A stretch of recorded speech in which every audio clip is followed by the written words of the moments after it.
오늘 우리에게 주신 하나님의 말씀은 고린도전서 6장 11절, 1장 30절, 로마서 8장 26절에서 29절입니다. 제목을 다 함께 읽어보겠습니다. 구원이란 씻음, 속죄, 거룩하게 됨, 성화, 의롭게 됨, 칭의, 그리스도를 닮는 성화 일부입니다.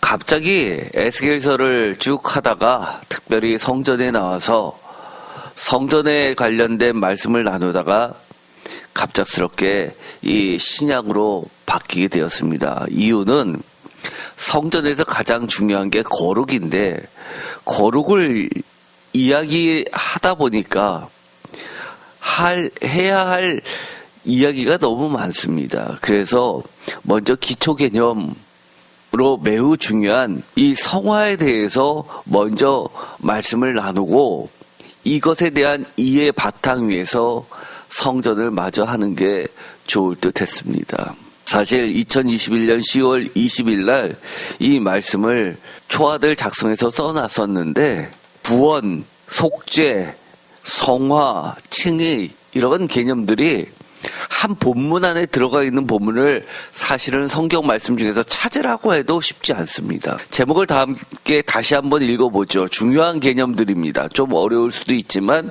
차근차근히 말씀을 나누도록 하겠습니다. 구원이란 씻음, 속죄, 거룩하게 됨, 성화, 의롭게 됨, 칭의, 그리스도를 닮는 성화 일부. 아멘. 고린도전서 6장 11절 다 같이 읽겠습니다. 너희 중에 이와 같은 자들이 있더니 주 예수 그리스도의 이름과 우리 하나님의 성령 안에서 씻음과 거룩함과 의롭다 하심을 받았느니라. 아멘. 성경 중에서 삼위일체 하나님에 대해서 모두 나와 있는 본문도 사실 많지 않습니다. 성부 하나님, 성자 하나님, 성령 하나님이 모두 언급된 본문은 사실 손가락 안에 꼽습니다. 그 중에서 우리가 축도에 관련된 말씀도 삼위일체 하나님에 대해서 모두 나와 있는 본문을 그대로 개신교에서는 하는 이유 중에 하나입니다. 또한 이 고린도전서 6장 11절은 바울의 편지들 중에서 아주 대표적이면서 매우 중요한 본문 중에 하나입니다. 이곳에서도 주 예수 그리스도 성자 하나님, 우리 하나님, 성부 하나님, 그리고 성령해서 성령님, 성령 하나님에서 삼위일체 하나님에 대해서 언급하면서 이 삼위일체 하나님과 우리라고 하는 또는 너희라고 부르는 성도와의 관계를 이야기하고 있습니다. 너희 중에 이와 같은 자들이 있더니 주 예수 그리스도의 이름과 우리 하나님의 성령 안에서 씻음과 속죄를 이야기하죠. 거룩함과 성화를 이야기합니다. 의롭다 하심을, 칭의를 이야기하죠. 받았느니라 라고 말씀하고 계십니다. 표준세 번역으로도 읽어보겠습니다. 다 같이 읽겠습니다. 여러분 가운데 이런 사람이 더러 있었습니다. 그러나 여러분은 주 예수 그리스도의 이름과 우리 하나님의 성령으로 씻어주심을 받고 거룩하게 하여 주심을 받고 의롭게 하여 주심을 받았습니다. 아멘. 사실 우리가 이처럼 속죄, 성화, 칭의 너무 많이 교회에서 들어서 쉬울 것 같지만 막상 설명하라면 잘 설명을 못하는 개념들이기도 합니다. 고린도전서 6장 11절은 주 예수 그리스도 하나님 성령님 삼위일체 하나님 안에서 벌어지고 있는 중요한 것, 그 대상은 성도입니다. 성도 안에서 속죄가 이루어지고 씻음이죠. 우리가 얼마나 죄가 많습니까? 그 다음에 거룩해지고 성화, 그 다음에 의롭다 하심을 받아서 칭의를 통해서 최종적으로는 구원에 이르게 된다는 겁니다. 또 중요한 본문 하나가 있습니다. 고린도전서 1장 30절입니다. 다 같이 읽겠습니다. 너희는 하나님으로부터 나서 그리스도 예수 안에 있고 예수는 하나님으로부터 나와서 우리에게 지혜와 의로움과 거룩함과 구원함이 되셨으니. 아멘. 여기서도 하나님과 그리스도 예수를 이야기하면서 그리스도 예수는 하나님으로부터 났다라고 이야기하고 근거를 이야기합니다. 본질적으로는 하나라는 이야기죠. 또 예수는 하나님으로부터 나와서 우리는 어떻게 되어 있냐?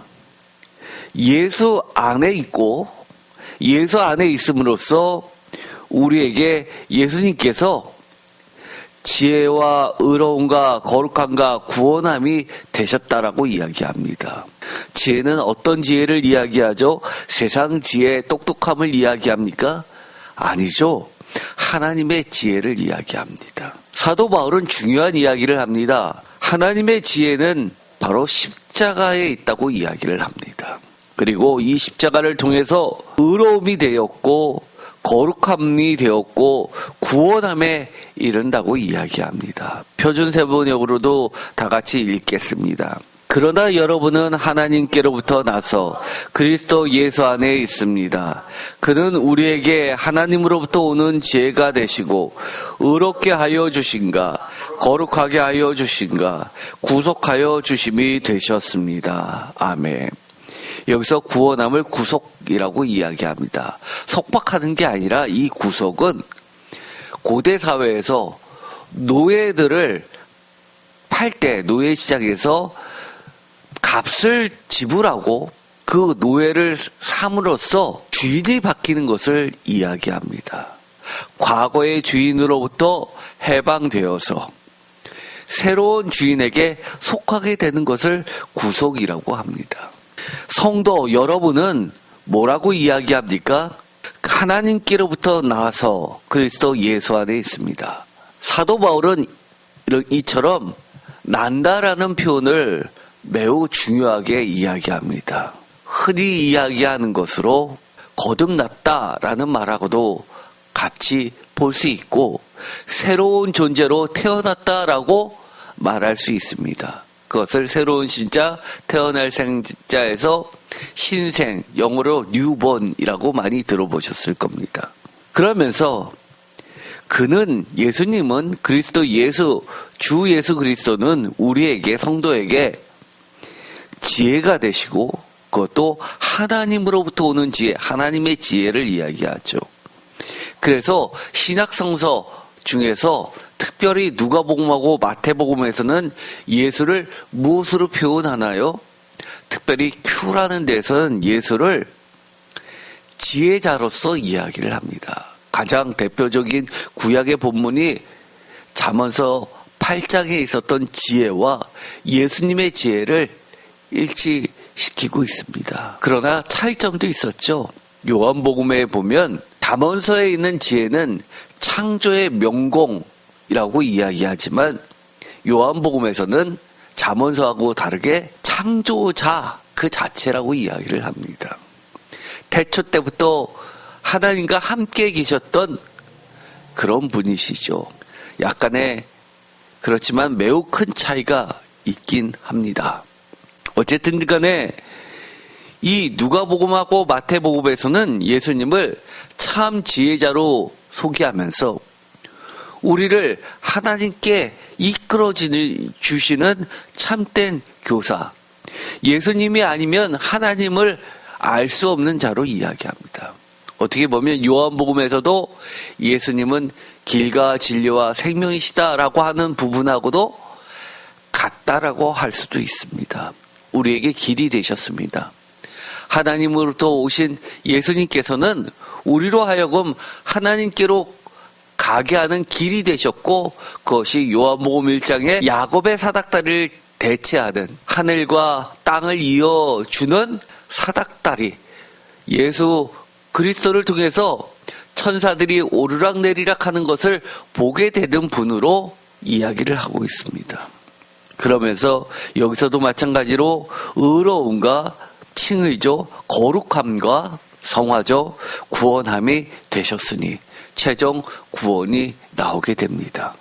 또 로마서 8장 29절입니다. 이것도 매우 중요한 본문이죠. 로마서 8장 29절 다 같이 읽겠습니다. 하나님이 미리 아신 자들을 또한 그 아들의 형상을 본받게 하기 위하여 미리 정하셨으니 이는 그로 많은 형제 중에서 맏아들이 되게 하려 하심이니라. 아멘. 제가 전에 이 로마서 8장 29절을 하면서 이 본문이 대표적으로 장로교에서 이야기하는 예정론의 근거 본문이라고 말씀을 드렸습니다. 그러나 감리교에서는 이것을 예정론이라고 이야기하지 않는다고 말씀을 드렸죠. 왜 그렇습니까? 미리 정하셨다라고 하는 원어는 지금도 그리스어, 헬라어에서는 이것을 비행기를 탈 때 공항에서 티켓 또는 전광판에 보면 목적을 이야기하는 목적지 또는 목적지 도착 예정 시간 할 때 그 목적에 해당하는 말이기도 하기 때문입니다. 운명처럼 정해진 것이 아니라 하나님의 뜻, 하나님의 목표, 목적을 이야기하는 단어라고 말씀을 드렸습니다. 그래서 유명한 신학자, 정말 로마서에서 손가락 안에 5손가락에 드시는 그 대가가 그리스로 세미나를 갈 때 티켓을 보고 깜짝 놀랐다고 합니다. 헬라어를 너무너무 잘하시는 분이죠. 그분이 티켓을 봤는데 거기에 떡하니 이 예정이라는 미리 정하셨으니에 들어간 똑같은 단어가 써 있는 것을 보고 아 그렇지 라고 하면서 다시 한번 깨달았다고 하면서 주석서에 써놨을 정도입니다. 미리 아신 자들, 이것은 바로 택하심을 받은 성도를 이야기합니다. 만세전부터 예수 그리스도를 통해서 우리를 구원하시기 위하신 하나님의 거룩하신 그 뜻이, 그 비밀이 복음이 되어 모두에게 알려주셨다고 이야기합니다. 그러면서 이런 말씀을 하죠. 정말 중요한 말씀을 하죠. 그 아들의 형상을 본받게 하기 위하여 미리 정하셨으니 이는 그로 많은 형제 중에서 다 같이 읽겠습니다. 맏아들이 되게 하려 하심이니라. 아멘. 맏아들이라는 이야기는 둘째, 셋째, 넷째 또 있다는 말씀이죠. 둘째가 누굽니까? 셋째가 누굽니까? 예수님이 첫째, 둘째가 누굽니까? 네, 맞습니다. 크게 보면 성도입니다. 성도 중에서 둘째가 누굴까요? 12제자? 바울이 있죠. 사도 바울. 그러면 13명입니까? 그럴 수도 있겠죠. 저는 이렇게 생각이 되어집니다. 둘째는 아마 최초의 순교자였던 스데반 집사님이 아닐까 저는 그렇게 생각을 합니다. 그 이후에 수많은 아들들이 생겨났습니다. 그래서 표준세 번역은 아주 독특하게 번역을 합니다. 표준세 번역으로 읽어보겠습니다. 하나님께서는 미리 하신 사람들을 택하셔서 당신의 아들의 형상과 같은 모습이 되도록 미리 정하셨으니 이것은 그 아들이 대가족 안에서 맏아들이 되게 하시려는 것입니다. 뭐 안에서요? 대가족이라는 말을 씁니다. 우리 동양 문화권에서는 대가족을 쉽게 이해할 수 있습니다. 저도 어렸을 때는 대가족이었죠. 1세대만 삽니까? 할아버지, 손자까지 해서 보통 3세대가 같이 살았습니다. 대가족 안에서 맏아들이 되게 하시려는 것입니다. 그 대가족 안에는 성도, 우리가 있습니다. 저도 있고요. 여러분도 있을 줄 믿습니다. 당연히 그렇게 돼야죠. 끝까지 우리가 이 대가족 안에 있어야 됩니다. 그런데 박차고 나가는 사람이 있다는 겁니다. 누가요? 여기서 매우 중요한 말씀을 하시는데 굉장히 중요한 단어입니다. 우리가 이것을 별로 개념 없이 흘려서 읽는 부분이 있습니다. 제가 다시 한번 읽어볼까요? 하나님이 미리 아신 자들을 또한 다 같이 읽겠습니다. 그 아들의 형상을 본받게 하기 위하여. 아멘. 그 아들의 형상을 본받는 자, 이런 자들만이 대가족 안에 머문다는 겁니다. 그게 뭡니까? 성경에서 성화라는 말을 다른 말로 뽑아라라고 할 때는 저는 이 로마서 8장 29절의 이 말씀을 첫 번째로 뽑고 싶습니다. 원어 단어는 그렇지 않습니다. 그러나 이 뜻을 풀이해 준 것 중에서 첫 번째로 뽑자면 성화의 다른 말은 그 아들의 형상을 본받는 것이라고 저는 말하고 싶습니다. 사실 단어적으로 하면 성화는 거룩하게 되어짐입니다. 성경에 보면 특별히 로마서 외에도 데살로니가 전서 같은 데는 거룩하여진다라는 말로 성화를 표현하고 있습니다. 성화라고 번역을 하지 않고 거룩하여지다라는 말로 번역을 하였습니다. 그래서 성화라고 번역해도 되는 말입니다. 글자 그대로는 그렇습니다. 그런데 이 성화 어렵죠? 저희 성도님들도 성화가 뭐예요라고 질문할 정도로 그렇게 딱 개념이 안 씁니다. 그런데 그 아들의 형상을 본받는 게 성화입니다라고 하면 아주 쉽죠. 매우 중요한 말씀입니다. 제가 전에 로마서 8장도 그 다음에 6장도 설교를 한 적이 있었습니다. 1장도 했었고요. 관련된 설교들 다 찾아보시면 좋을 듯 합니다. 제가 오늘 말씀을 하는 것들은 성서백과사전 6권 378페이지에서 384페이지에 있는 성화라는 이 sanctification이라는 단어 풀이를 참조로 해서 말씀을 드리고자 합니다. 왜냐하면 제가 여러 말로 설명을 드리면 잘 개념이 안 잡히실까봐 사전적으로 명제 형식으로 정리해 둔 게 있어서 이것을 보시는 게 도움이 될 듯합니다. 성화는 구약에 거룩의 근거를 두고 있습니다. 성화가 뭐냐 할 때 거룩할 성자 할 때는 이 성은 성령 할 때 성자입니다. 거룩입니다. 거룩은 하나님의 절대 속성인데 이것에 근거를 두고서 근거를 뒀다는 게 뭐죠? 하나님과 관련된 것만 거룩하다고 성경은 이야기합니다. 하나님, 성부 하나님, 성자 하나님, 성령 하나님, 성정, 성경, 성도 이 모든 것들 하나님과 관련됐다는 것은 하나님의 속성, 절대적 속성이죠. 다른 데서는 찾아볼 수 없습니다. 하나님의 절대적 속성에 근거를 둔 본질적인 가장 중요한 것, 이 거룩을 분리의 개념에서 출발했다고 이야기합니다. 그래서 에스겔 성전할 때 아주 모세의 성막이나 아니면 솔로몬 성전에서 볼 수 없었던 특징 중에 하나가 어떤 거였죠?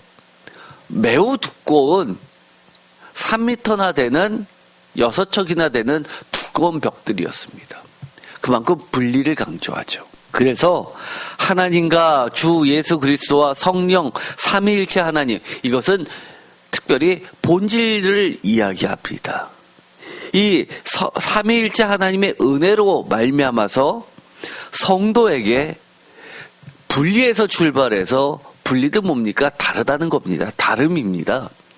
하나님은 다르시죠. 세상과 다르고 인간과 다릅니다. 그래서 이 다른 세상과 다르고 인간과 다른 이 하나님의 본질, 이것을 닮으려고 하는 것, 닮음, 이것의 과정을 성화라고 하고, 이 성화는 최종 목표는 바로 구원에 이르게 되는 겁니다. 그래서 삶의 실제적, 실존적 완성, 히브리어는 탐이라고 하죠. 온전, 완전을 이야기합니다. 대표적으로 욥기서에 보면 이 탐이라는 말이 많이 나옵니다. 이것은 결국 그리스도를 본받아서 그리스도를 본받는다는 것은 하나님의 속성을 본받는다는 겁니다. 그리스도인의 완전으로 나아가는 과정으로서의 성화를 이야기합니다. 이 말은 복잡하지만 성화는 결국은 전체, 전 과정, 전 인생을 통해서 점진적으로 진보라는 말도 씁니다. 나아갈 진자 걸음보자에서 점차 변화되어 가는 과정을 이야기합니다. 출발한 상태부터 시작해서 나중에 하나님과 예수님과 성령님의 그 본질을 온전하게 담는 최종 목표까지 가는 것을 말합니다. 그래서 이 닮음은 하나님을 닮는 것을 말합니다. 그리스도를 본받아라고 표현하고 있습니다. 이것은 중요한 이야기가 있습니다. 그리스도를 흉내내기가 결코 아니라는 겁니다. 뭐가 아니라고요? 그리스도의 흉내내기가 아니라는 거예요. 단순한 이미테이션이 아니라는 겁니다. 내 삶에 실전적으로 바뀌어야 된다는 겁니다. 그래서 우리가 사람이 바뀝니까? 나이가 들면 들수록 안 바뀝니다. 고집이 얼마나 센지요. 아무리 순한 사람도 참 고집 셉니다. 저는 사람들은 착한 사람 없습니다. 본질적으로요. 본질적으로 하나님은, 예수님은 어린아이와 같이 되지 아니하면 천국에 들어갈 수 없다라고 이야기하죠. 왜 그러냐면 변화가 그만큼 어렵기 때문입니다. 우리가 변하려면 어떻게 해야 됩니까? 사도 바울은 한마디로 이렇게 이야기합니다. 성령으로 거듭나지 않으면 불가능하다고 이야기합니다. 요한복음은 더 뚜렷하게 이야기하죠. 그래서 많은 학자들이 요한복음과 사도 바울 서신의 공통점을 통해서 둘의 연관성에 대해서 연구를 많이 하려는 추세가 생겨나고 있습니다. 그러나 학문적으로 잘 정리가 시작 단계라고 할 수 있습니다. 이 성서백과 사전을 보면 이런 말이 있습니다. 여호와의 관련 아래서만 거룩한 것으로 여겨졌다라고 이야기하죠. 맞죠? 제가 늘 했던 말씀입니다. 저도 이 사전을 다시 한번 보면서 깜짝깜짝 놀랍니다. 평소에 우리가 말씀을 나누면서 제가 성경 본문을 통해서 드렸던 말씀이 이렇게 정리가 되어 있는데, 사실 이게 사전을 먼저 보고 말씀을 보면 잘 이해가 안 되는데, 우리가 말씀을 먼저 이해하고 나서 이런 사전을 보면 그렇지 하고 쉽게 이해가 됩니다. 그래서 정리하는 식으로 할 때 보면 도움이 됩니다. 특별히 두 가지 이사야서와 에스겔서를 뽑습니다. 각별한 중요성을 지니고 있는 성서라고 이야기하면서 특별히 에스겔서는 우리가 보지만 왜 그렇습니까? 거룩이라는 단어가 무엇보다도 중요하기 때문입니다. 그러면서 여호와를 뭐라고 부르느냐 하면 이스라엘의 거룩한 자로 언급한다는 사실에 주목하고 있습니다. 이것은 굉장히 중요합니다. 이것이 신약에 가서도 마찬가지죠. 예수님을 대제사장이 죽음에 넘길 때, 십자가에 넘길 때 너가 거룩한 이의 아들이냐라고 물어봅니다. 거룩, 그만큼 중요하죠. 그래서 에스겔의 성전은 이 거룩을 매개로 해서 에스겔의 새 성전과 예수님을 일치시키고 있는 겁니다. 하나님의 행동이 특히 그의 거룩함을 위한 관심에 의해서 유도된 것으로 생각한다라고 이야기합니다. 즉 성화가 뭐냐라고 했을 때 거룩에서 출발해서 유도, 여기선 유도라는 표현을 했지만 계속 끌어내가고 있다는 거죠. 완전, 그리스도인의 완전에까지요. 이 거룩은 히브리어로는 카도시입니다. 헬라어로는 하기오스입니다. 그런데 본래의 의미는 아까도 이야기했지만 분리해서 시작이 됐죠. 하나님이 본질적으로 사람과 다르다고 하는 사실보다도, 단순히 다르다라고 하는 것보다도 뭐라는 사실입니까? 이건 굉장히 중요합니다. 하나님은 하나님이라는 사실이다라고 이야기합니다. 하나님은 뭘로 설명 가능합니까? 설명 불가능하죠. 그래서 출애굽기에서 하나님이 자기 자신을 모세에게 가르쳐 주실 때, 나타내실 때 나는 스스로 있는 자 여호와라고 이름을 이야기해 주십니다. 세상에 상대적으로 뭐와 같다라고 이야기할 수 없습니다. 상대적, 이게 뭡니까? 다름을 인정하는 게 상대성입니다. 그러나 성경은 절대성을 이야기하죠. 하나님은 하나님이시고 하나님의 절대성의 본질을 가지고 다른 것을 다 설명해 가는 겁니다. 다원적이라고 할 때 다원주의의 가장 1번 특징, 다른 게 아니라 다원, 마늘달자에다가 원자를 쓰죠. 기준들이 다 다르다는 겁니다. 상대적이라는 거죠. 어떤 사실을 볼 때 이 기준으로만 보지 않고 다른 기준으로도 해석할 수 있다는 것이 다원주의의 가장 본질적인 특징입니다. 그래서 왜 예수에게만 길이 있냐? 절대신이라는 것은 이름만 다 다르지 하나님, 기독교에서는 하나님, 유대교에서도 하나님, 이슬람에서도 하나님이라고 똑같이 부르지 않냐? 불교에서는 부처, 이런 식으로 해서 다 다른 이름을 쓰지만 본질적인 건 하나라 해서 예수를 통해서도 하나님의 구원에 갈 수 있고 부처를 통해서도 갈 수 있고 라고 이야기하는 겁니다. 이슬람을 통해서 갈 수 있고. 그러나 성경은 그렇게 이야기하지 않습니다. 다원이 아니죠. 기준이 상대성이 아니라 여러 가지 다름을 인정하는 게 아니라 하나님만이 다르고 하나님만이 기준이라고 이야기를 하는 겁니다. 절대를 이야기하죠. 절대성이 매우 중요합니다. 하나님의 거룩은 세상과 본질적으로 다름이며 하나님을 하나님이라고 할 수 있는 근본적 본질입니다. 이러한 세상과의 다름은 세상으로부터의 그리고 속됨으로부터의 부정과 불의로부터의 죄됨, 죄악됨으로부터의 그리고 또 중요한 개념이 있죠. 세상의 기준, 세상의 도덕을 포함한 세상의 모든 기준과 삶의 방식, 오늘 기도에도 그런 이야기를 했죠. 제가 깜짝 놀랐습니다. 성령님의 인도하심이죠. 세상 이해관계의 절대 다수 또는 절대 권력으로부터 힘의 논리로 국회에서 만들어서 법을 만들고 그것이 기준이 되는 세상을 이끌어가는 그런 법과 문화를 포함한 삶의 방식으로부터의 철저한 분리에서부터 시작돼서 무엇으로 바뀌는 거예요? 하나님의 거룩의 영역으로 하나님의 거룩의 본질과 일체 하나됨으로 시작되고 즉 신생, 유번, 거듭나고 새로운 존재가 되는 거죠. 내가 세상의 존재가 아니라 난 세상 몰라 라고 했던 게 뭡니까? 사도 바울이 이렇게 이야기합니다. 나는 십자가 외에는 모든 것을 배설물로 여겼다라고 이야기합니다. 나한테는 그런 거 얘기하지만 나한테는 중요하지 않아. 나 그거 몰라 라고 이야기를 하는 겁니다. 그러면서 성장, 과정, 무엇으로 양육받는 거예요? 누가 가르쳐주는 겁니까? 교사가 누구예요? 예수 그리스도. 예수 그리스도께서 하나님을 가르쳐 주시고 하나님의 길로 가게 하시고 예수님을 닮아가는 것은 곧 하나님을 닮아가는 것으로 이끄는 전 과정을 의미합니다. 중요한 개념, 이렇게 되면서 어떻게 되는 거예요?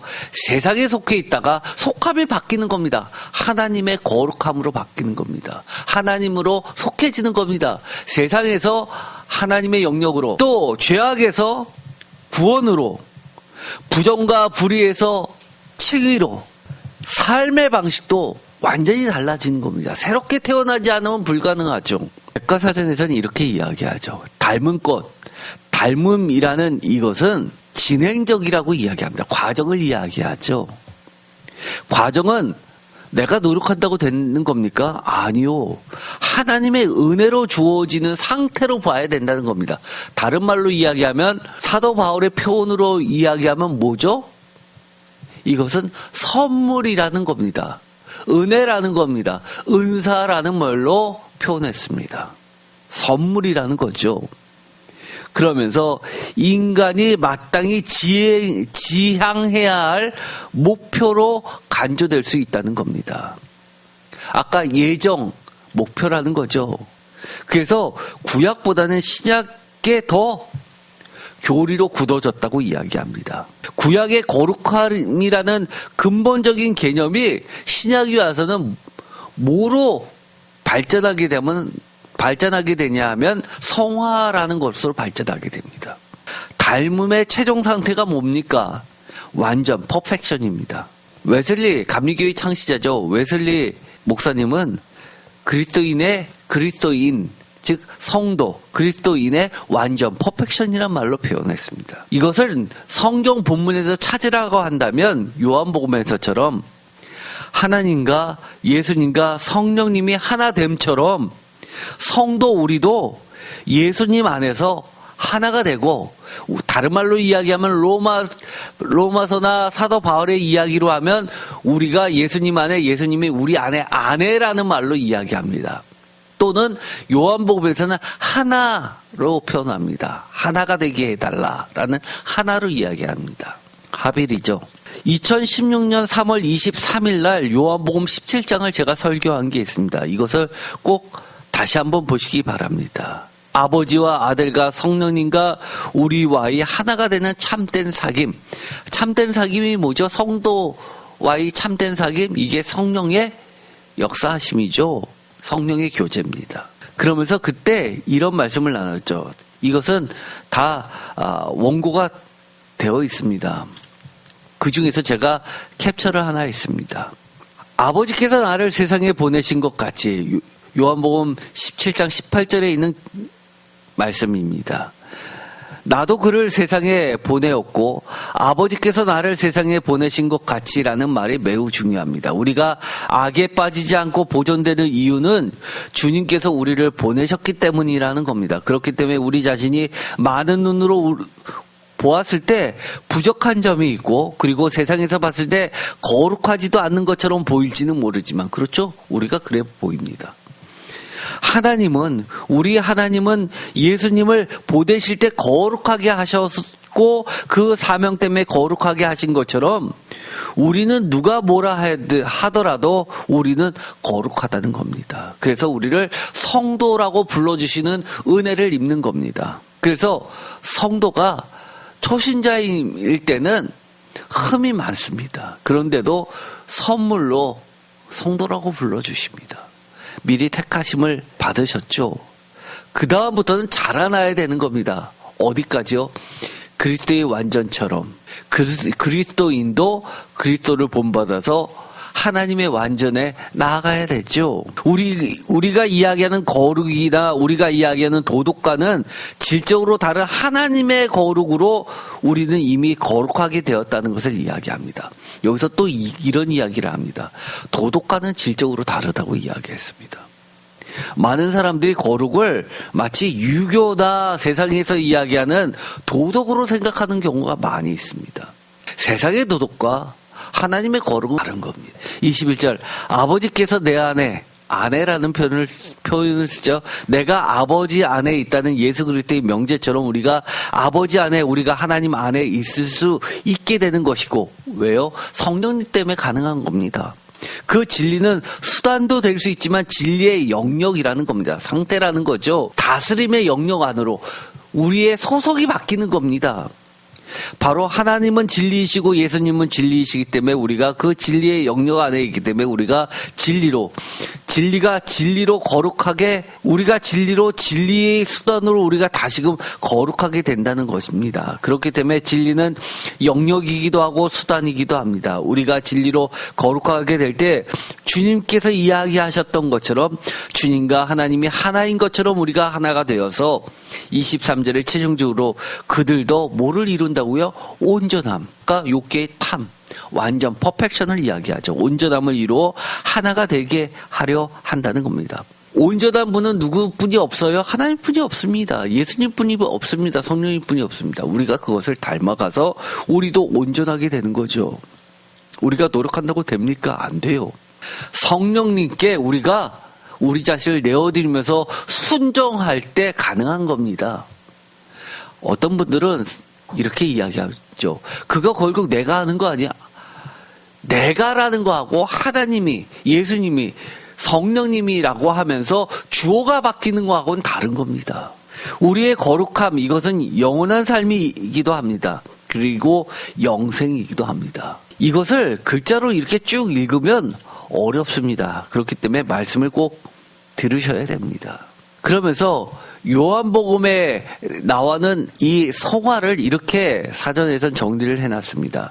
요한복음에서는 성화의 개념이 많은 부분을 차지하지 않는다고 합니다. 왜냐하면 글자 그대로 성화를 찾으려면 별로 찾기가 어렵기 때문입니다. 맞는 이야기이긴 하지만 그렇다고 요한복음에 성화가 없냐? 아닙니다. 아까도 이야기했죠. 하빌로 이야기한다고 이야기했습니다. 예를 들어서 가나의 결혼 혼인잔치 같은 데는 뭐가 나옵니까? 물덩어리가 나오죠. 이것은 유대교에서 정결 예식을 이야기합니다. 정결이 뭡니까? 아까 깨끗함, 더러움에서 깨끗하게 되는 것을 이야기하죠. 그런데 예수님께서 그것을 포도주로 바꿉니다.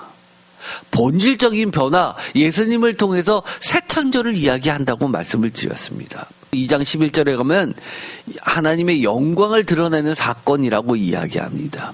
예수는 성전을 거룩하게 하셨죠. 깨끗하게 하셨습니다. 하나님의 영광을 드러낸 사건입니다. 그리스도 안에서 예수 자신이 성전을 대신하는 사건도 요한복음에 나오게 됩니다. 이거는 모두 이 거룩과 관련되어 있습니다. 특별히 사마리아 여인의 대화 속에서 영적 예배는 장소가 아니라 진정한 영적 예배, 거룩함을 회복하는 데 있다고 이야기합니다.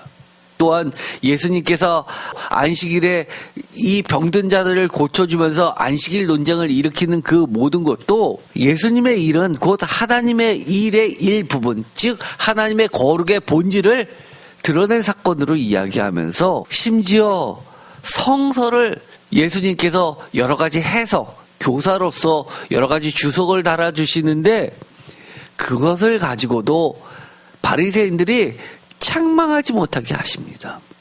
왜냐하면 거룩한 문서 이 성서는 예수님의 말씀이 육신이 되셨기 때문에 예수님의 말씀이 이 모세오경보다도 더 하나님의 권위가 있다는 것을 이야기하는 겁니다. 그래서 모세오경을 예수님께서 바꿔서 주석을 달아 놓으신 게 있죠. 그것이 대표적으로 산상수훈입니다. 모세 오경의 대체로 해서 그것을 풀이해 준 것. 너희들은 이렇게 써 있지만 나는 이렇게, 하나님은 이렇게 말씀하셨다라고 하면서 가르쳐주는 마태복음의 이야기가 나오게 됩니다. 요한복음에는 특별히 또 이런 이야기도 있죠. 하나님의 계신 곳 위로부터 새로 태어나는 것을 이야기합니다.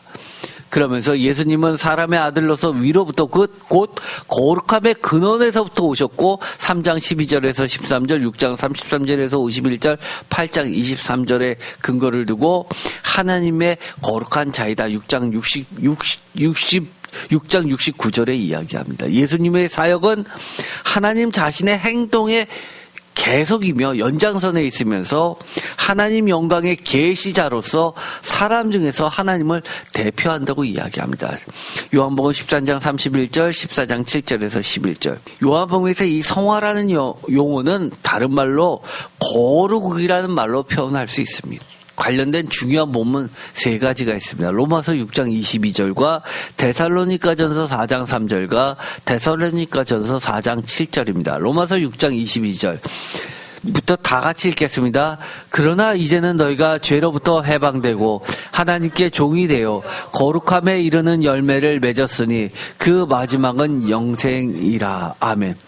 여기서도 뭐라고 이야기해요? 거룩함에 이르는, 이것이 성화입니다. 굉장히 중요한 본문입니다. 성화라고 안 써 있어서 우리가 잘 모르고 지나가는 본문이지만 원어로는 성화라고 번역해도 되는 본문입니다. 여기에 보면 아까 제목에 있었던 말씀에 다 들어가 있습니다. 뭐라고 되어 있죠? 죄로부터 해방되고, 속죄죠. 상태가 죄의 종에서 뭘로 바뀌는 거예요? 하나님의 종으로 영역이 바뀌는 겁니다. 근본적으로 다시 태어나는 겁니다. 새로운 존재가 되는 겁니다. 아담의 후예에서 예수 그리스도의 후예가 되는 겁니다. 그래서 거룩함에 이르는 열매를 맺는지니, 이것은 성령의 열매를 통해서 어떻게, 그 마지막은 뭐라는 거예요? 하나님의 목표, 뜻은 영생이라는 겁니다. 영생이 뭐예요? 천국에 들어가는 거죠.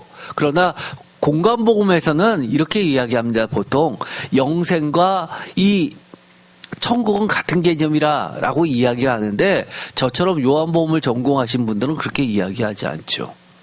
영생과 요한복음의 영생과 이 공간복음의 천국은 사실은 비슷하지만 다른 개념입니다. 영생이 보다 더 포괄적인 개념이고 상위 개념입니다. 즉, 이 영생은 요한복음에서는 하나님, 성부 하나님과 성자 하나님과 성령 하나님과 우리가 합일되는 하나됨에 있는 것이 영생입니다. 23절 다 같이 읽겠습니다. 죄의 삭은 사망이요 하나님의 은사는 그리스도 예수 우리 주 안에 있는 영생이니라. 아멘.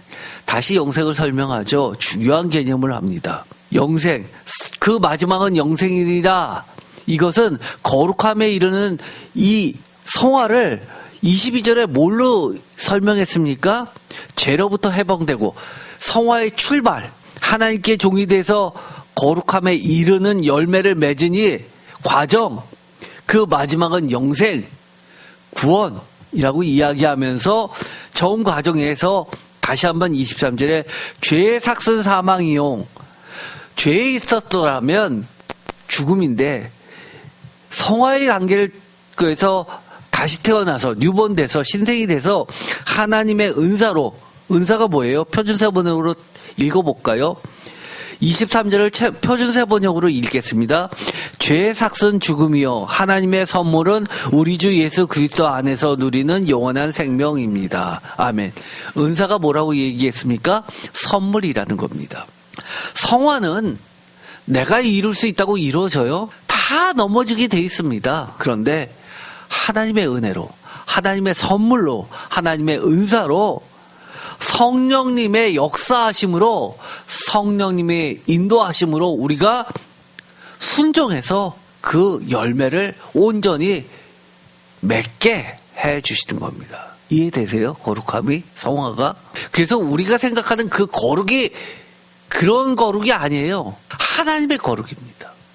인간의 언어로 다 담지 못하는 거룩입니다. 그래서 하나님을 뭐라고 표현한 거예요? 하나님은 하나님이시다라고 뿐이 말을 못하는 겁니다. 하나님의 거룩이 뭐냐라고 했을 때 하나님의 거룩은 하나님입니다라고 이야기할 수밖에 없는 겁니다. 데살로니가전서 4장 3절 다 같이 읽겠습니다. 하나님의 뜻은 이것이니 너희의 거룩함이라 곧 음란을 버리고, 이렇게 되어 있습니다. 여기서 거룩함이라 라고 할 때 이 거룩함도 원어로는 성화입니다. 그래서 사도 바울에게 있어서 성화의 대표적인 본문 세 가지를 뽑으라 하면 이겁니다. 이것을 하나님의 뜻은 이것이니 너희의 성화라 라고 번역해도 되는 본문입니다. 이게 원어로 이야기하면. 이 성화를 뭐라고 표현하냐면 음란을 버리고 하면서 쭉 나오게 되는 것은요, 성령의 열매를 이야기하죠. 그래서 사도 바울은 성화를 성령으로 대부분 이야기합니다.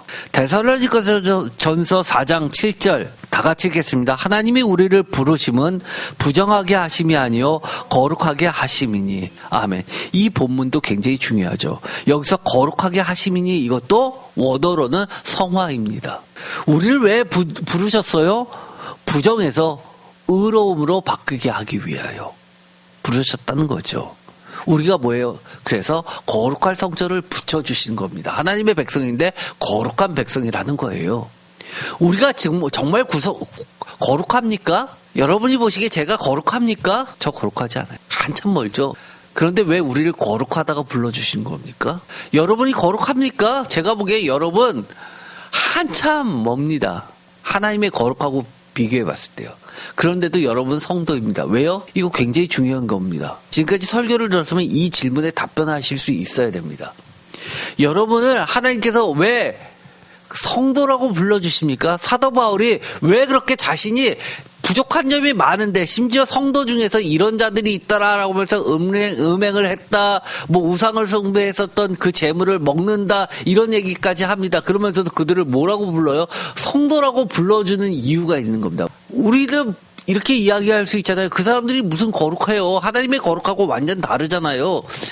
거룩하지 않으니까 그 사람들은 성도라고 부르면 안 되잖아요. 말할 수 있잖아요. 그런데 그럼에도 불구하고 성도라고 불러줍니다. 왜요? 예수 그리스도? 예, 아주 근접했습니다. 또 뭐가 있죠? 더 중요한 말, 거기에 붙은 거죠. 아까 이야기했던, 사도 바울이 이야기했던 선물이라는 겁니다. 예수님, 하나님, 성령님이 훨씬 크다는 겁니다. 그래서 우리가 우리 자신의 거룩해진 그 정도를 보는 게 아니라 우리의 영역은 거룩해진 성화의 영역은 아마 이 전체로 보면 점 하나일 겁니다. 이걸 가지고 거룩하냐라고 할 때 그게 아니라 이거를 뒤덮고 있는 예수 그리스도 그 크신 은혜, 하나님의 그 거룩하심, 성령님의 그 인도하신 그 거룩한 영역 때문에 우리를 다 덮어주시는 선물이기 때문에 우리를 성도라고 불러주시는 겁니다. 그래서 우리가 어떻게 해야 되는 거예요? 하나님의 말씀을 듣고 따르고 그렇게 하면서 조금씩 변해가는 거죠. 너무 고집 부리지 마세요. 결국 계속해서 고집 부리다가 어떻게 돼요? 하나님이 참고 참으시다가 나중에 어떻게 해요? 요한복음에 보면 가지친다고 이야기합니다. 가지쳐서 열매 없는 가지는 쳐서 밖에 내버려서 태워버리신다고 이야기합니다. 그런데 예수님이 말리셨죠. 조금만 기다려주세요.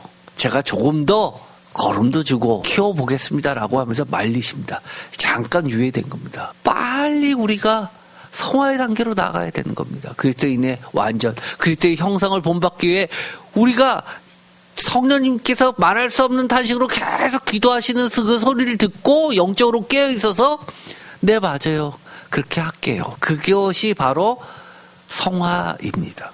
그러면서 정말 무서운 말을 합니다. 7절을 우리가 읽었죠. 다시 한번 읽어보면서 8절까지 읽어보겠습니다. 하나님이 우리를 부르심은 부정하게 하심이 아니요 거룩하게 하심이니. 8절 그러므로 저버리는 자는 사람을 저버림이 아니요 너희에게 그의 성령을 주신 하나님을 저버림이니라. 아멘. 뭐라고요? 무서운 말을 하죠. 계속 고집 부리고요. 내가 하고 싶은 대로 하고 나중에 하고요. 그런 거는 뭐를 버리는 거라고 이야기합니까? 하나님을 저버림이라고 이야기합니다. 그 결과 어떻게 될까요? 하나님을 저버린 자를 하나님이 왜 받아주십니까? 하나님이 버리시지. 표준세 번역으로도 읽어볼까요? 그러므로 다 같이 읽겠습니다. 이 경고를 저버리는 사람은 사람을 저버리는 것이 아니라 여러분에게 성령을 주시는 하나님을 저버리는 것입니다. 아멘. 여러분 혹시 지금까지 성경을 수없이 읽어보면서 8절이 그렇게 눈에 들어온 적이 있으십니까? 성화에 관련된 본문에서는 굉장히 중요한 겁니다. 경고라고 이야기했습니다. 표준세번역은요. 경고. 경고 무시하지 마세요. 하나님의 말씀, 예수님의 명령, 성령님의 강구하심 무시하지 마세요. 경고입니다. 저버리지 마세요. 성화는 해도 되고 안 해도 되고 죄인이 우리를 구원해 주신 예수 그리스도만 믿으면 됐지라고 한다면 뭐를 버리는 거예요? 성령님을 저버리고 성령님을 주신 하나님을 저버리고 또 중요한 게 있죠. 하나님 자신의 몸을 버리신 예수 그리스도의 피를 저버리는 겁니다. 십자가를 저버리는 거예요. 고린도전서 8장 1절 그러면서 이런 이야기합니다. 그리스도인의 완전히 뭐냐라고 할 때 저는 이것으로 설명하고 싶습니다. 사실 이 고린도전서 8장의 이 말씀은요. 너무너무 중요하고 이것이 나중에 뭘로 가냐면 고린도전서 13장으로 가게 되는 겁니다. 고린도전서 8장 1절 우상의 제물에 대하여 우리가 다 지식이 있는 줄을 아나 지식은 교만하게 하며 사랑은 덕을 세우나니. 우리 새인교회의 예배의 특징은 바로 성경 말씀을 많이 배우는 데 있습니다. 그런데 제가 늘 고민하는 게 그럽니다. 하나님의 말씀을 배우는데요. 지식적으로만 머무르면 안 되는 겁니다. 그래서 제가 하나님을 아는 것은요. 지식적으로 아는 거라고 그랬습니까? 그러지 않았죠. 왜냐하면 성경 말씀을 많이 배우다 보면 자칫 잘못하면 이게 가장 큰 난코스고 딜레마입니다. 지식은 교만하게 됩니다. 영적 교만에서요. 결국은요. 멸망의 자식으로 가는 경우 많이 봅니다. 우리가 하나님의 말씀을 많이 배우는 거는요. 하나님은 그만큼 많이 알고 성령님의 음성을 귀담아 듣고 그 말씀에 순종하면서 교만을 버리고 죄를 벗어버리고 하나님의 영역, 거룩의 영역, 성화의 영역으로 가라는 얘기입니다. 그런데 그 성화의 마지막 단계 그리스도인의 완전히 되면 어떻게 되느냐라고 했을 때 이렇게 된다는 거예요. 참된 지식은 어디로 가요? 사랑으로 가게 되어 있습니다.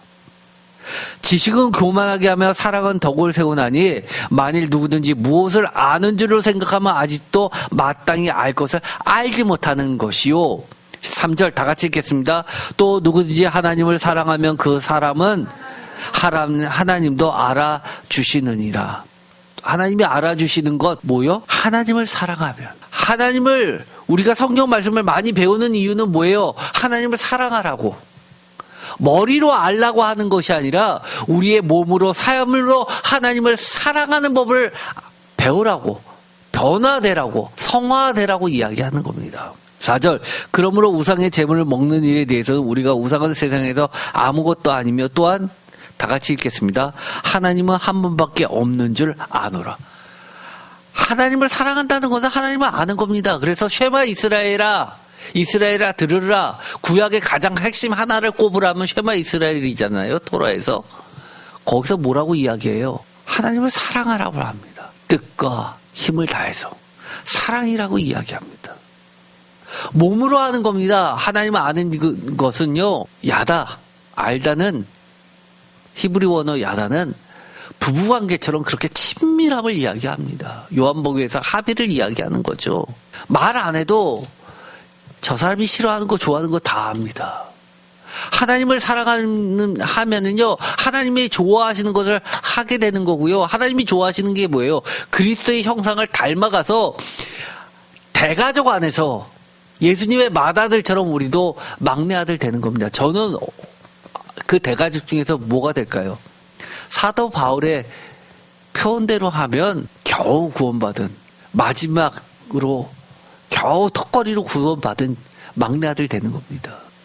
그리스도의 완전 퍼펙션은 하나님을 아는 지식을, 하나님을 전적으로 사랑하면 하나님이 알아주시고 성령님을 통해서 온전히 알을 주시는 겁니다. 지식을 공부하듯 쌓는 것이 아닙니다. 잘못하다거든요. 머리로만 자꾸 신앙생활을 하다 보면요. 어떻게 돼요? 결국 교만해져서요. 교회도 무너뜨리고요. 목회자도 건들고요. 목회자 가르치려고 하고요. 결국 타락하게 됩니다.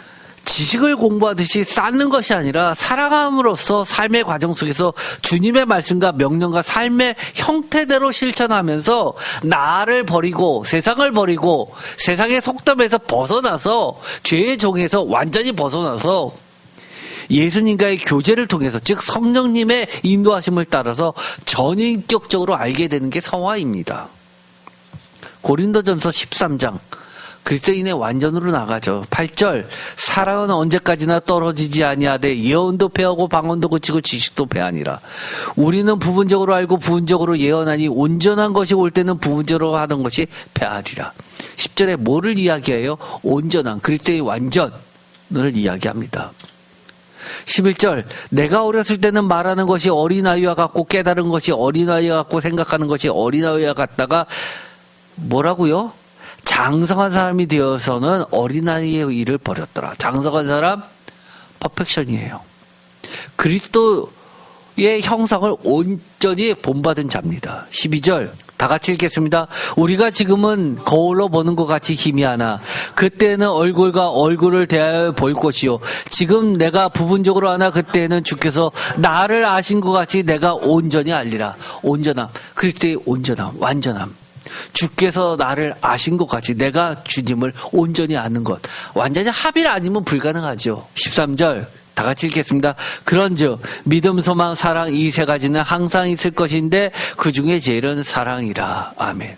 믿음, 소망, 사랑 이 셋 중에서 제일은 뭐라고요? 사랑입니다. 넘버원 사랑, 넘버2 믿음입니까? 소망입니까? 제가 이것도 설교한 적이 있었죠. 데살로니가 전서에서 뭐를 최고를 쳐요? 소망. 로마서에서 뭐를 최고로 쳐요? 믿음. 고린도전서에서는 사랑을 최고로 칩니까? 제가 이걸 이렇게 설교를 했습니다. 그것도 찾아보십니다. 12장 마지막 절에 보면 뭐가 나와 있다고 그랬어요? 보다 영적인 것을 이야기합니다. 그러고 나서 이 13장에서 믿음, 소망, 사랑 그 중에서 제일은 사랑이라고 하면서 예언 여러 가지 것이 있고 성령의 은사는 다양한데 영적인 것을 추구하라고 하면서 이 사랑을 이야기합니다. 그리고 나서 14장에 가면 뭐를 얘기해요? 다시 예언을 또 얘기합니다. 그러면서 제가 결론을 낸 게 있죠. 제가 결론을 낸 게 아니라 성령님의 말씀입니다. 여기서 말하는 이 사랑을 이야기한 이유 뭐라고 했는지 기억나시나요? 나셔야 돼요. 이 13장 사랑장을 보면요 많은 부분들이 나옵니다. 예를 들어서 자기 몸을 내어주는 것, 그게 사랑입니까? 사랑 아닙니까? 사랑이죠. 그런데도 울리는 꽹과리라는 이야기를 합니다. 보다 영적인 건 뭐라는 거예요? 사랑이 있는 예언, 하나님의 사랑이 있는 사랑, 하나님의 사랑이 있는 소망, 그것이 영적인 완전이라는 겁니다. 기억나세요? 이해되세요? 우리가 하나님을 아는 건 하나님을 사랑하는 거에서부터 출발합니다. 그래서 하나님을 사랑하는 사람은요, 성경책 그냥 읽어도요, 귀에 쏙쏙 들어오고요, 내기 같고요, 마음을 치면서 읽게 되어 있습니다. 굳이 설명을 안 해도 말씀이 막 눈앞으로 쏟아져 들어옵니다. 하나님은 그렇게 성경을 써주신 겁니다. 성령님의 활동하심으로, 역사하심으로 그렇게 되는 겁니다. 제가 말씀드렸던 내용들이 다 사실은 이 사전에도 정리가 되어 있습니다. 예를 들어서 이렇게 되어 있죠. 사도 바울의 성화를 설명하면서 성화라는 용어를 별로 사용 안 했다고 이야기합니다. 그런데도 불구하고 거룩함에 이르다라는 말로 성화를 표현해서 차라리 번역을 성화라고 번역하는 게 차라리 낫겠다라고까지 이야기합니다. 성화는 거룩함과 번갈아 쓸 정도라고 이야기하죠. 그러면서 이 사도 바울에 의해서는 이 성화를 뭐라는 말로 대부분 대체를 하냐면 성령이라는 용어로 묘사되고, 성령은 하나님께서 부어주신 특질을 강조한다고 이야기합니다. 성령이라는 용어를 훨씬 많이 사용하는데, 이것처럼 로마서 8장 30절에 영화롭게 하시다, 갈라디아서 3장 26절에서 4장 7절까지의 경우에서는 성화에 대한 말이 분명히 빠져 있는데도 불구하고 뭐라고 읽어내야 되냐 하면 성화로 읽어내야 된다라고까지 이야기를 할 정도입니다. 우리가 이미 이 로마서와 데살로니가전서의 말씀들, 그리고 고린도전서의 말씀까지, 로마서의 말씀까지 다 봤죠. 어떤가요? 오늘의 말씀이 이해되십니까? 성화가 뭐라고 하는지 설명이 가능하세요? 성화는 뭐에서부터 출발했죠? 하나님의 거룩, 하나님의 영역에서부터, 하나님의 본질에서부터 출발하는 겁니다. 그러면서 이 거룩은 분리해서 출발해서 뭐로 가는 거예요? 닮음으로 가는 겁니다. 분리, 다름, 닮음. 그래서 예수님을 믿는 사람은 하나님 자신과 교제한다는 의미에서 성화라고 이야기를 합니다. 그래서 17장이 굉장히 중요하죠. 17장 20절에서 26절, 14장 9절에서 10절을 참조해서 보면 이 성화라는 말이 어떻게 다른 말로 거룩하게 되다라는 말로 표현된 것을 볼 수 있습니다. 하나님을 보는 것 16장 15절, 25절에서 28절. 보다 높은 차원에서 영원히 사는 것, 하나님의 구원의 힘이, 구원이 이 세상에 더 이상 속하지 않고 진리로서 깨끗하게 되고 성화되고, 17장 17절 그리스도 자신이 거룩함을 나눠주게 되고, 17장 19절 그렇게 됨으로써 하나님의 자녀는, 예수님의 제자들은 그리스도와 같이 만들어지도록 예정되어 있다라고 이야기하는 것으로 성화를 표현하고 있습니다. 그래서 이 정화, 깨끗하게 되는 것, 3장 3절에 있는 이 물로 이야기하는 것, 이 모든 것도 이 정화는 사실은 결국은 요한복음에서 이 성화를 나타내기 위한 걸로 나가게 되는 겁니다. 그래서 요한복음의 성화는 거룩을 회복하고 온전하게 완성하는 것입니다. 하나님의 거룩의 완전함은 예수님 자신이고, 이것은 성전이고, 참된 사귐, 이것이 성령님을 통해서 가능케 하시는 성령의 역할로서 이야기합니다. 우리가 성화라는 이야기를 할 때 제가 추천해서 드린다면 전 세계 베스트셀러가 있습니다. 굉장히 오래된 책이죠. 토마스 아 캠피스라는 중세시대 종교개혁이 일어나기 이전부터, 그 다음에 종교개혁이 일어날 시점, 우리가 흔히 청교도 운동이라고 하는 거에 출발점이 됐다고 할 수 있습니다. 토마스 아 캠피스의 그리스도를 본받아라는 책이 있습니다. 이것을 아마 청년 때 대부분이 많이 읽어보셨을 겁니다. 저도 청년 때, 대학교 때 이것을 읽었었죠. 그런데 신학교를 갔는데 신학대학원에서 영성훈련 시간에 필독도서였습니다. 그래서 매주 이거를 리포트를 써서 내게 했습니다. 이 토마스 아 캠피스라는 사람은 1380년에서 1471년까지 살았던 인물, 90세 이상 살았던 아주 사제였죠.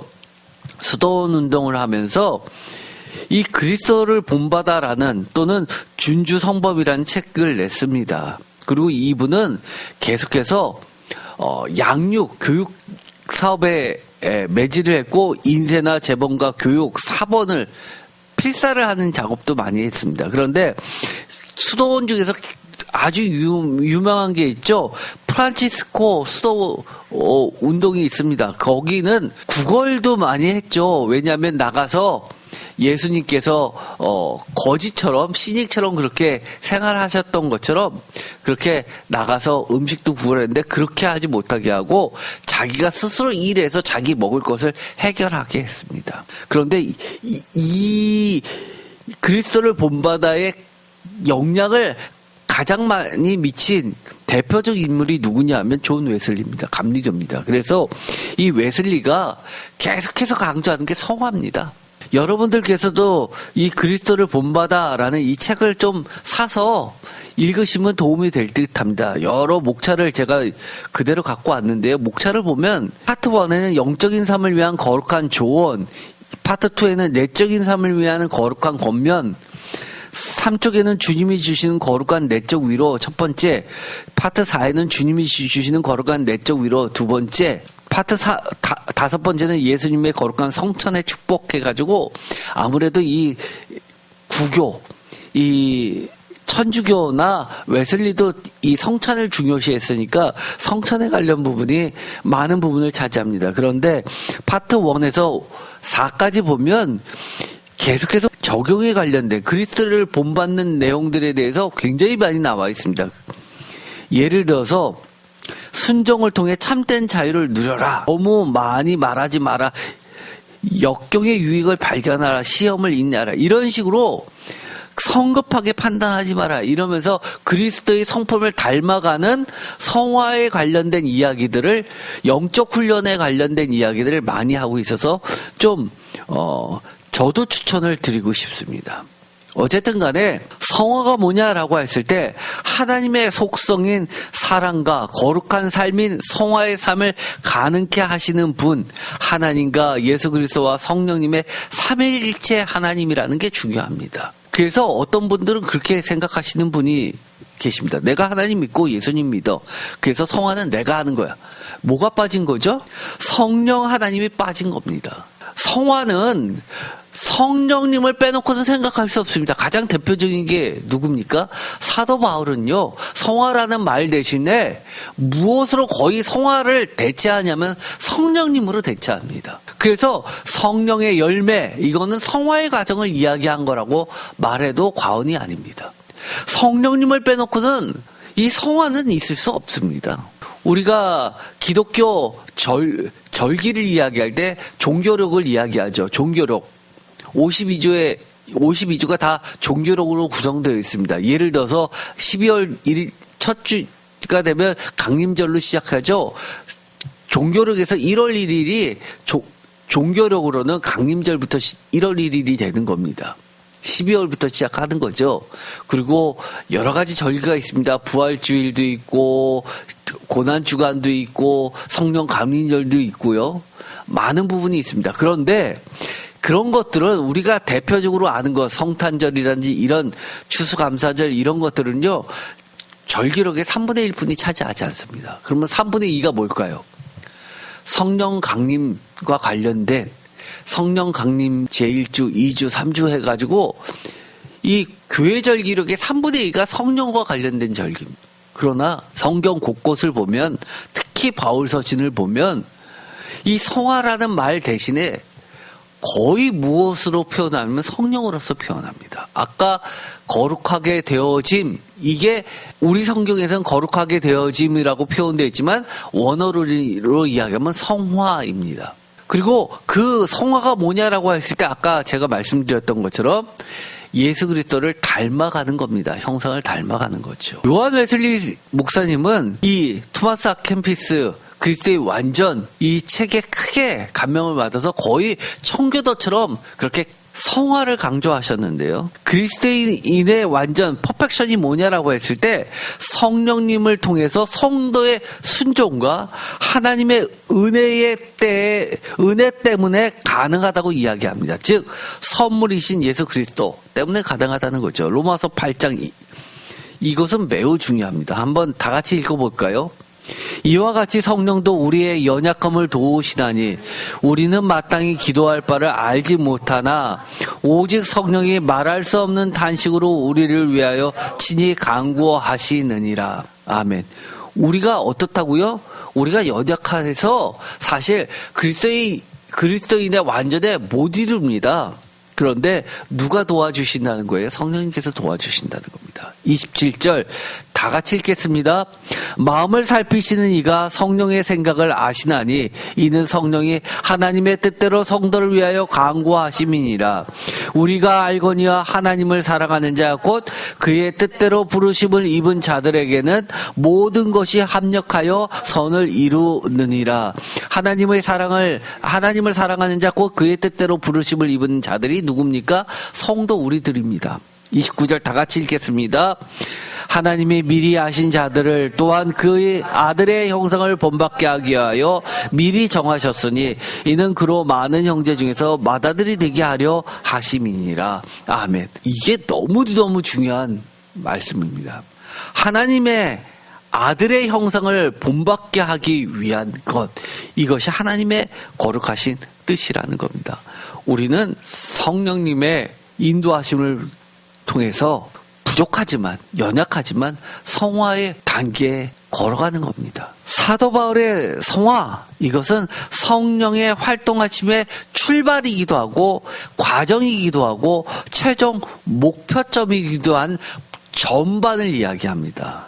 이 부분에 대해서는 제가 나중에 다시 자세히 설교를 별도로 하도록 하겠습니다. 다만 이것은 먼저 짚고 넘어가겠습니다. 사도 바울에게 있어서 성화, 거룩함에 이르는 것과 닮음이 뭐예요? 그리스도의 형상을 본받는 겁니다. 그리스도인의 성화의 완성은 결국 하나님과 예수님과 성령님 삼위일체 하나님의 본질로 하나 되는 과정 속에 있는 겁니다. 그래서 우리가 어떤 노력을 끊임없이 해야 되는 거예요. 하나님의 말씀을 잘 기억해야 되고요. 하나님의 말씀에 끊임없이 순종하고 내 자신을 사도 바울의 표현대로 하면 십자가에 계속 못 박는 겁니다. 그래서 순종하는 겁니다. 왜요? 경고했잖아요. 성령님을 버리는 것은 성령을 선물로 주신 하나님을 저버리는 것이라고 이야기했습니다. 성화의 단계를 나가면 결국 하나님의 뜻이 뭐라고 하셨습니까? 그 끝은 구원이고 영생이라고 이야기하셨습니다. 어디에서 출발해서요? 죄의 종에서 해방시키셔서 칭의해 주시고 깨끗하게 하시고 속죄해 주시고 그리고 결국은 영생을 주시는 겁니다. 그렇다면 우리 신앙생활이 뭡니까? 365일 다 뭡니까? 성화의 과정입니다. 거룩하게 되는 겁니다. 그렇기 때문에 영적으로 깨어있다는 것은 처음에 출발이 뭐라고 그랬어요? 자꾸 분리해내야 되죠. 아, 이거 더러운 거, 아, 이거 하나님이 좋아하시는 거 자꾸 깨어서 볼 줄 알아야 됩니다. 하나님이 싫어하시는 거 버리고 하나님이 좋아하시는 거 선택하고. 왜 그래요? 선의 기준이 뭐예요? 하나님이시기 때문에, 하나님의 말씀이기 때문에, 예수님의 말씀이기 때문에, 성령님의 기도 간구이시기 때문에 그런 겁니다. 우리가 하나님의 절대 하나님을 배우는 과정입니다. 그래서 그걸 닮아가는 거죠. 내가 바뀌는 겁니다. 하나님이 나한테 자꾸 오라고 그러지 마세요. 똑같은 얘기 하는 사람들이 있습니다. 어디서 보았습니까? 십자가에 달린 예수 그리스도를 밑에서 사람들이 그렇게 이야기했죠. 십자가에서 스스로를 구원할 줄 모르느냐? 십자가에서 내려와보라고 조롱합니다. 나는 바뀌지 않으면서 성화되지 않으면서 자꾸 하나님을 내 것적으로 자꾸 끌어들면서 나 필요하니까 하나님 아쉬울 때마다 기도하고 도와주세요만 하고 나는 하나님 앞으로 가지 않으면서 하나님한테 드리는 것, 내어드리는 시간, 물질, 몸, 이 모든 거 아까워하면서 신앙생활을 한다? 아니요, 그렇지 않습니다. 하나님이 선물 주셨을 때 우리가 거룩하지도 않음에도 불구하고 그 크신 하나님, 그 크신 예수님, 그 크신 성령님의 거룩 때문에 우리를 거룩한 백성이라고 인정해 주실 때 빨리 우리도 성화의 과정으로 나아가게 되기를 축원드립니다. 기도하고 마치겠습니다. 하나님 감사합니다. 오늘 하나님께서는 하나님의 거룩하신 그 본질을 예수 그리스도의 십자가와 부활의 선물의 사건을 통해서 우리에게 나누어 주셨습니다. 우리는 연약합니다.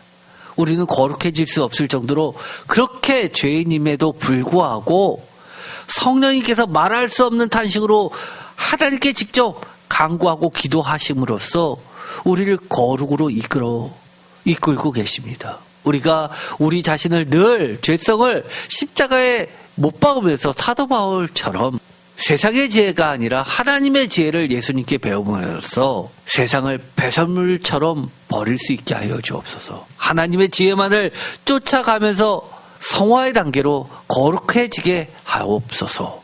예수 그리스도의 이름으로 기도드립니다. 아멘.